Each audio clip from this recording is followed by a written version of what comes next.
Alors, dans cette vidéo, nous allons voir comment calculer le champ magnétique B créé par ce qu'on appelle une nappe de courant. Une nappe de courant, c'est un plan XY qu'on va supposer ici infini, et il est parcouru par un courant I qui est tout du long du plan XY à l'infini, selon X et selon Y, et donc c'est-à-dire perpendiculaire à Z.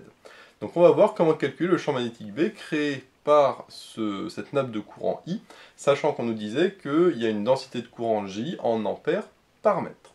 Donc pour calculer le champ magnétique B, il va falloir utiliser le théorème d'Ampère. Donc le théorème d'Ampère nous dit que l'intégrale de B scalaire dl, alors je mets ici l'intégrale fermée, c'est la circulation, puisque le théorème d'Ampère marche sur un contour fermé, est égal à mu0 fois I enlacé. Alors on va un petit peu détailler à chaque fois qu'est-ce que c'est que cette intégrale de B scalaire dl et qu'est-ce que c'est que ce mu0 fois I enlacé. Ça va être l'objectif final. Sauf que avant de faire ça, il faut toujours commencer par étudier les symétries et les invariances du champ magnétique B afin de trouver quelles sont les valeurs dont va dépendre le champ magnétique, c'est-à-dire de quelles variables, x, y ou z, et également selon quel vecteur est le champ B. Est-ce qu'il est selon x, selon y, selon z, ou selon un autre vecteur si on se met dans d'autres coordonnées que les coordonnées cartésiennes. Donc on va commencer d'abord par ça, et après seulement on calculera l'intégrale de B scalaire dl, puisque, justement, comme dans le théorème d'Ampère, il y a le champ B, et bien avant de faire B scalaire dl, il faudrait déjà trouver la forme de B. Donc, on va d'abord étudier les invariances, parce que ça c'est le plus simple. Donc les invariances, c'est le champ B dépend de quelle variable. Donc ici, le champ B, déjà, il faut savoir, est-ce qu'on se met en coordonnées cartésiennes, cylindriques, sphériques, etc. Ici, bien évidemment, on va se mettre en coordonnées cartésiennes, puisque on voit que le champ, il est dans le plan XY, donc c'est-à-dire en cartésienne, et en plus on voit qu'il est parallèle à Y. Donc ça veut dire que ici il n'y a pas d'histoire de rotation, donc on n'est pas en cylindrique, on n'est pas en sphérique non plus, on n'est pas à symétrie sphérique, donc on va rester en cartésienne.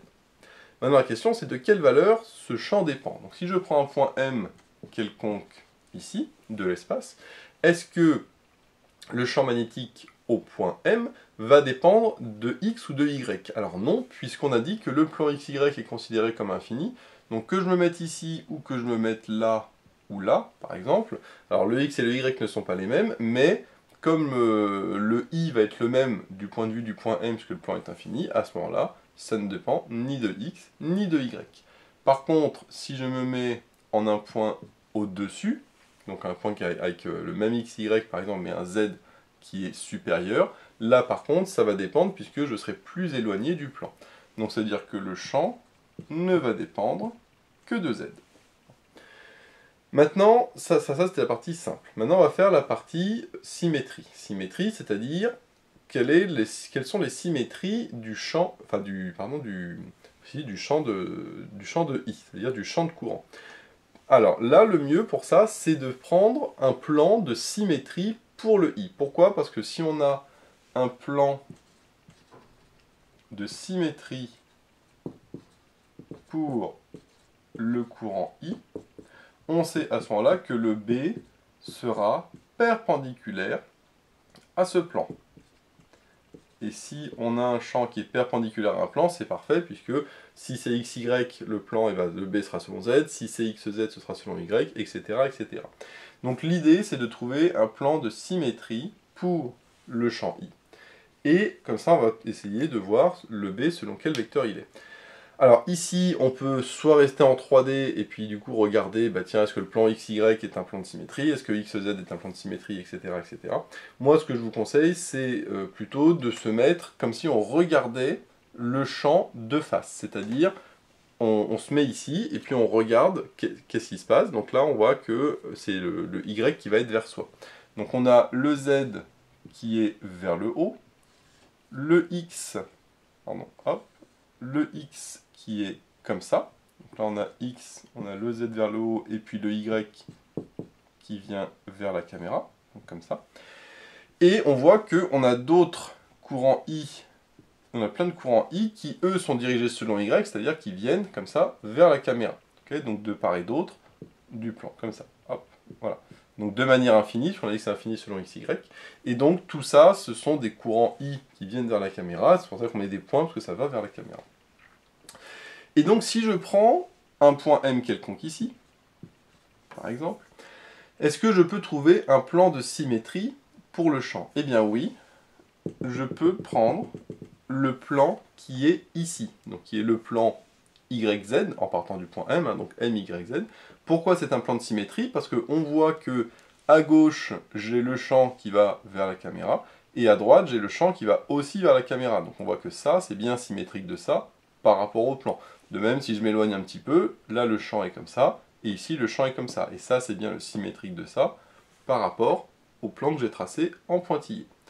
A l'inverse, si on fait une vision du dessus, donc c'est du coup, si on fait une vision de dessus, hop, j'aurai le X et le Y qui est comme ça, donc là cette fois-ci c'est le Z qui vient vers la caméra, et donc j'ai le I par contre qui est comme ça. Donc là le I ici est comme ça.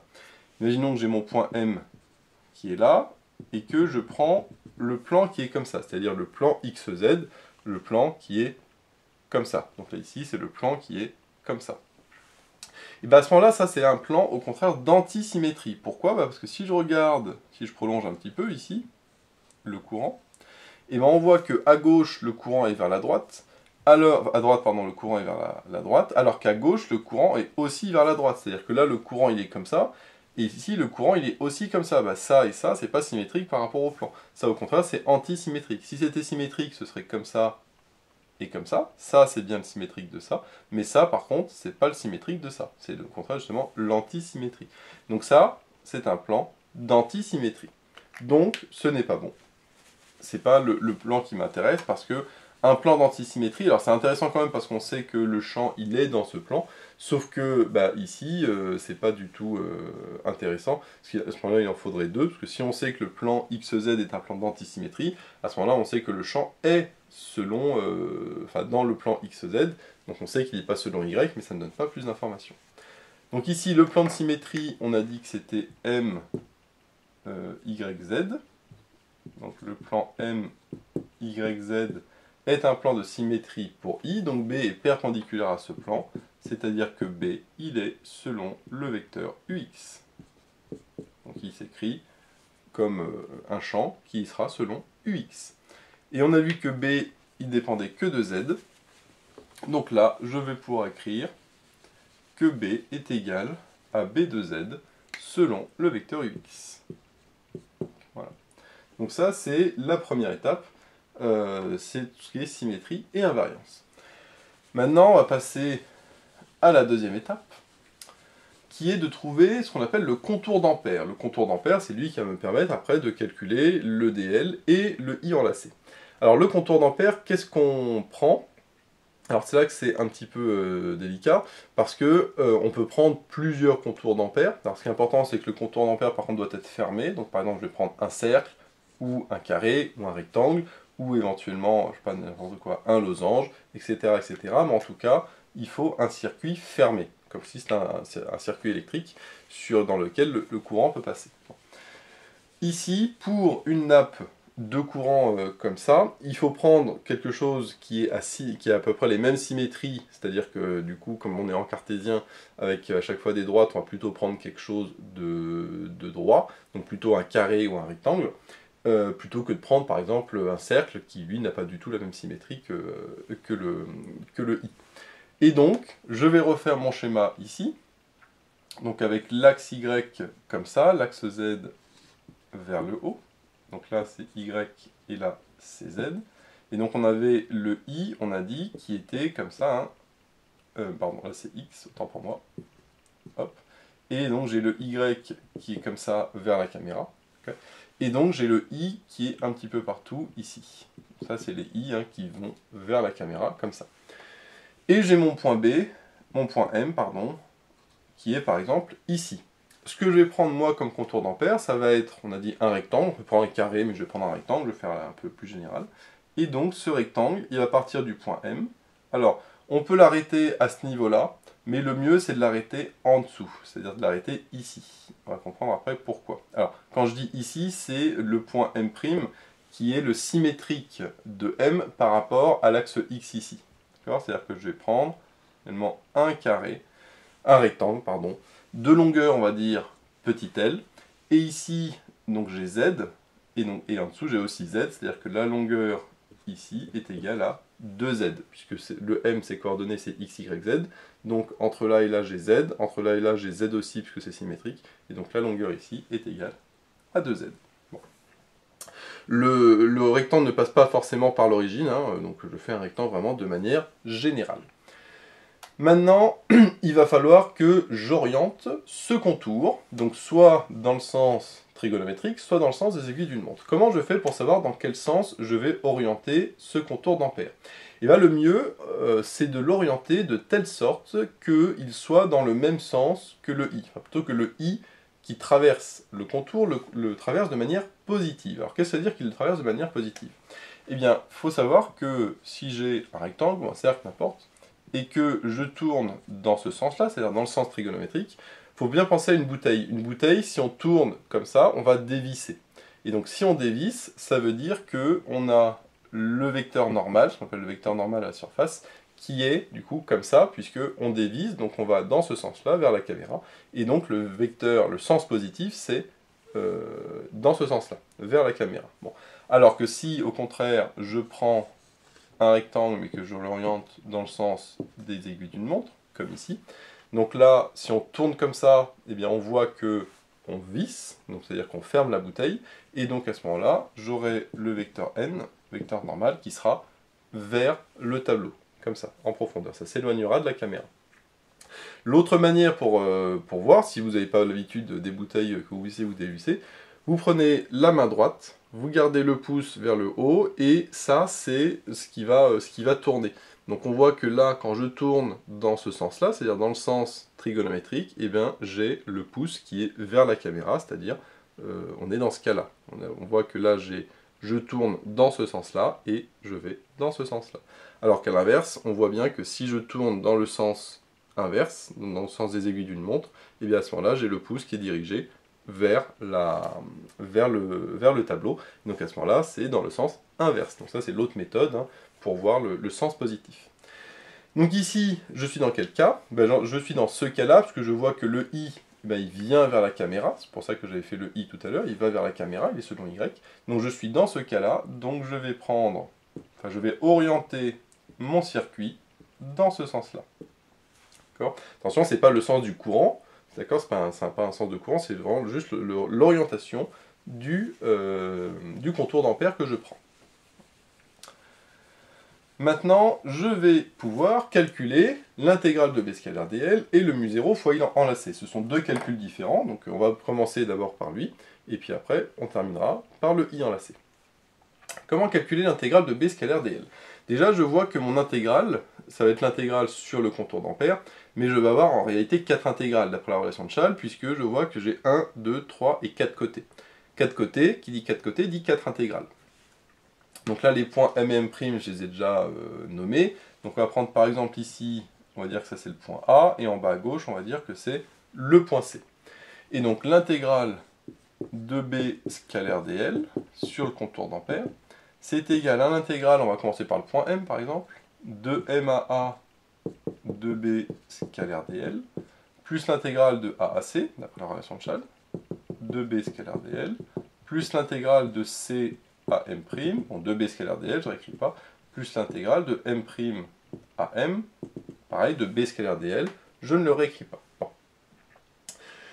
Maintenant, on va simplifier un petit peu ces 4 intégrales, puisque j'ai 4 intégrales, mais en réalité, j'en ai 2 qui vont se simplifier. Pourquoi? Parce qu'on a dit que le B était selon UX, c'est-à-dire qu'il est comme ça. Donc là, j'ai un B qui est comme ça. Alors au niveau, on peut le faire au niveau du point M. Donc là, ici, imaginons que le point M va être entre M et A. J'aurai le champ qui, lui, sera comme ça. Je vais le mettre par-dessus. Tac, je vais le faire plus grand pour voir que ça dépasse. Donc ça, c'est mon B, entre M et A. Il est selon UX. Et le DL, lui aussi, est selon UX, parce que je vois que je tourne comme ça, et donc mon DL, il est comme ça, c'est-à-dire qu'il est aussi dirigé selon X. Sauf que sur la partie entre A et C, là au contraire, je vais le faire en gros ici. Imaginons que là j'ai mon point A, mon point C. Donc là j'ai mon point M avec qui se balade, hein, le point M c'est un point variable. Donc j'ai le champ B qui est comme ça, sauf que j'ai le DL qui est selon le vecteur AC, c'est-à-dire qui est vers le bas. Et là, je vois bien que j'ai un angle droit. Et donc le produit scalaire vaudra 0. Donc là, sur A et C, entre A et C, j'ai le B qui est selon X, mais le DL qui est selon Z, pour le coup. Et donc le produit scalaire vaut 0. De la même manière, entre M' et M, le produit scalaire vaut aussi 0, puisque les deux sont perpendiculaires. C'est le même principe, c'est pareil. Hein. Le DL est vertical. Donc en réalité, je n'ai plus que deux intégrales. Maintenant, que valent ces deux intégrales? Donc là, je réécris l'intégrale de M à A. Le B, on a dit que c'était B de Z selon UX. Et que vaut le DL? Le DL ici entre M et A, il vaut DX selon UX, parce que je vois que je suis de M vers A, je ne fais pas de A vers M, je vais de M vers A, donc je suis comme ça, c'est-à-dire je suis selon UX, parce que le vecteur, l'axe UX il est vers la gauche, et comme c'est DL, attention, hein, c'est DL, donc c'est pas juste UX, c'est DX selon UX. Si c'était selon Y, j'aurais mis DY selon DZ, j'aurais mis DZ UZ. Et la deuxième intégrale, donc cette fois-ci de C à M', donc qui est en bas. Alors attention, là c'est B, mais c'est B, c'est B de moins Z. Pourquoi? Puisque je suis plus à Z. Là c'était à Z, mais là je suis à moins Z, parce que je suis à M'. Donc là, je vais laisser le B de Z, pour l'instant je ne vais pas le réécrire. Et par contre, le DL, je vois que cette fois-ci, attention, il est vers la droite. Donc là, par contre, ce sera moins DX selon UX, puisque je suis, on voit, vers la droite. Bon. Donc ça, c'est pour le DL. Maintenant, le B. Eh bien, B, il faut bien penser que là, j'ai B de Z qui est égal à ça. Moi, la question, c'est que vaut B de moins Z. Est-ce que B de moins Z est égal à B de Z ou pas? Et c'est là qu'il est important de voir que M et M' sont symétriques par rapport au plan XY. Le plan XY qui est ici. Hein. Et donc ce plan XY est un plan de symétrie pour le courant, puisque c'est un plan qui est... parce qu'on voit que le courant est dans ce plan. Donc si le courant est dans ce plan est un plan de symétrie. Mais puisque ce plan est un plan de symétrie, c'est un plan d'antisymétrie pour le champ B. Ça c'est très important. C'est qu'un plan de symétrie, je mets juste sim, hein, pour le I, est un plan d'antisymétrie, je mets juste antisim, pour B. Qu'est-ce que ça veut dire si c'est un plan d'antisymétrie? Ça veut dire que si le point M' est le symétrique de M, à ce moment-là, son champ sera non pas B, mais moins B.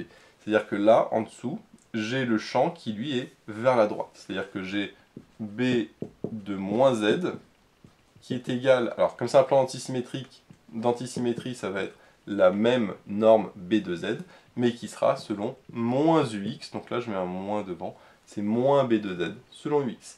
Si c'était, en fait c'est le même principe que les fonctions, quand c'est antisymétrique, c'est comme si j'avais une fonction impaire, donc le moins il traverse ici, alors que si c'était un plan de symétrie, j'aurais comme une fonction paire, et donc à ce moment-là le moins disparaîtrait. Et donc j'ai moins B de Z selon UX. Donc ici je peux mettre moins B de Z selon UX. Donc ça c'est la petite subtilité, et c'est pour ça que dans mon contour d'Ampère, je prends la hauteur qui est, enfin le point du bas, qui est le symétrique de M par rapport au plan. C'est uniquement pour utiliser ça, parce que si je l'avais pris au centre, par exemple, le problème c'est qu'au centre, je ne connais pas le champ au niveau du centre sur l'axe. Donc j'aurais pas pu calculer cette deuxième intégrale. Donc c'est pour ça que j'ai pris le symétrique.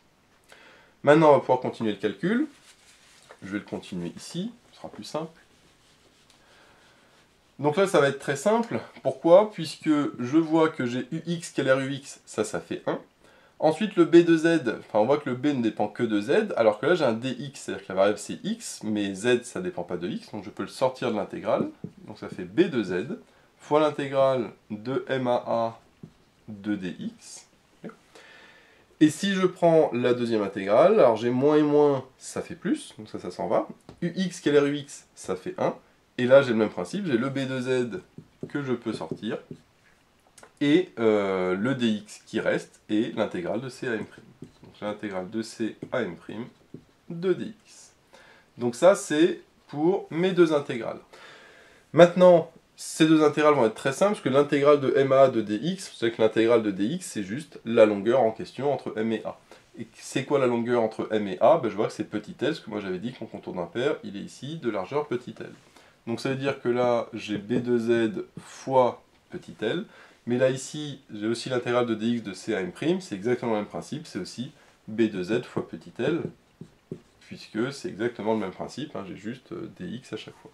Donc comme j'ai la même chose, je peux écrire que c'est 2 fois b de z selon petit l, et donc ça me donne la circulation de b sur le contour d'Ampère. Donc ça, c'était la première partie où je calcule l'intégrale de b scalaire dl. Maintenant, on va calculer la deuxième partie, qui est le i enlacé. Puisque, je rappelle hein, que l'intégrale de b scalaire dl d'après le théorème d'Ampère, c'est mu0 fois i enlacé. Donc maintenant, il faut que je calcule le i enlacé. Alors, qu'est-ce que c'est que le i enlacé? Le i enlacé, c'est le i qui traverse mon contour d'Ampère. Or, mon contour d'Ampère qui est là, où est le i qu'il traverse? C'est tout le i qui est ici, au milieu, puisque au-dessus, au-dessous, il n'y a rien, hein, c'est que sur le plan. Et donc, c'est tous les i qui traversent comme ça. Alors, c'est tout simplement, alors on pourrait dire c'est le nombre de i fois le i, sauf que là il n'y a pas de nombre de i, et c'est là qu'on va utiliser la densité. Parce qu'on sait que la densité est en ampères par mètre, et donc du coup pour avoir juste des ampères tout court, il faut que je multiplie par les mètres. Alors, en réalité c'est un petit peu plus complexe que ça, parce que c'est l'intégrale de j scalaire dl avec dl, qui est plutôt dx, puisque ici j'ai le dx, enfin le dl est selon x. Le j, on nous disait qu'il était constant, donc je peux le sortir de l'intégrale, donc ça fait j fois l'intégrale de dx. Alors l'intégrale de ou à ou, c'est l'intégrale de là à là, je ne mets pas de variable, enfin de borne, puisque ici on pourrait mettre je sais pas, de x à x plus l, n'importe, c'est pas très important. Mais ce qui est important, c'est que l'intégrale de dx, c'est la longueur totale comme tout à l'heure. Or, la longueur totale où il y a le i, c'est la même qu'ici, c'est petit l. C'est-à-dire, ça me donne j fois petit l. Donc ça, c'est pour le i enlacé.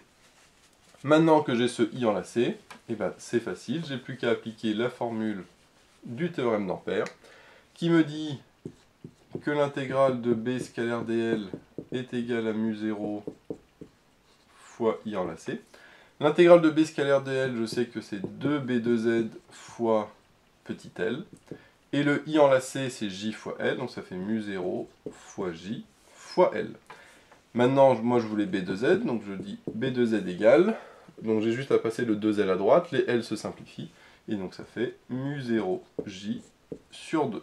Donc voilà l'expression de b de z, et si je veux, je peux donner le champ b, qui était b de z, c'est-à-dire mu0 j sur 2, selon le vecteur ux, et donc voilà l'expression que je trouve pour, cette fois-ci, le vecteur b.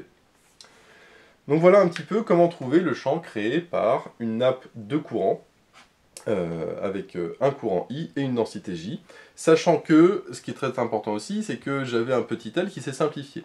Et c'est normal que ce petit L se simplifie, parce que ce petit L, finalement, c'est moi qui l'ai créé dans l'énoncé. J'ai dit, mon contour d'Ampère, il est de la genre petit L, mais à aucun moment, on me donne ici une longueur petit L dans l'énoncé. Donc du coup, forcément, quand j'introduis des notations dans le contour d'Ampère, il faut nécessairement qu'elles se simplifient. Ça, c'est la première chose. La deuxième chose, c'est qu'il fallait bien penser à prendre un contour d'Ampère qui était symétrique de part et d'autre du plan pour utiliser l'antisymétrie pour le champ B du fait que le plan XY était symétrique. Et donc c'est un plan d'antisymétrie pour le champ B. Et donc ce qui faisait que sur l'inté de C à M', le champ était égal à moins celui qui était égal à B de Z. Et donc comme ça je pouvais simplifier mon intégrale. Dernière chose, c'est qu'on voit que B de Z, finalement, ne dépend pas de Z. Parce que moi j'ai dit que le B dépend de Z, et puis là je trouve finalement une constante qui ne dépend pas de Z. Alors du coup c'est un petit peu bizarre, parce qu'on dit, si je m'éloigne très loin du plan, là le champ il sera nul, parce que le courant n'aura plus d'importance. Alors en effet, oui, sauf que comme on a dit que le plan était infini, tant qu'on reste proche du plan, on a l'impression en effet que le plan est infini. Mais dès qu'on s'éloigne du plan, là à ce moment-là, l'hypothèse du plan infini ne tient plus. Et donc c'est là que du coup on arrive à justifier que c'est logique, c'est que cette hypothèse de plan infini reste tant que le z est assez faible, et à ce moment-là, en effet, je ne dépends pas de z. Par contre, dès que je m'éloigne plus, ça ne tient plus, et donc le raisonnement pour B ne tient plus non plus. Donc voilà, j'espère que cette vidéo vous sera utile. N'hésitez pas à vous abonner pour être au courant des nouvelles vidéos qui sortiront. J'ai mis le lien dans la description vers l'énoncé de l'exercice, ainsi que vers d'autres exercices sur le théorème d'Ampère. J'ai également mis le lien vers la page Tipeee où vous pouvez soutenir Méthode Math, et moi je vous dis à bientôt pour de nouvelles vidéos.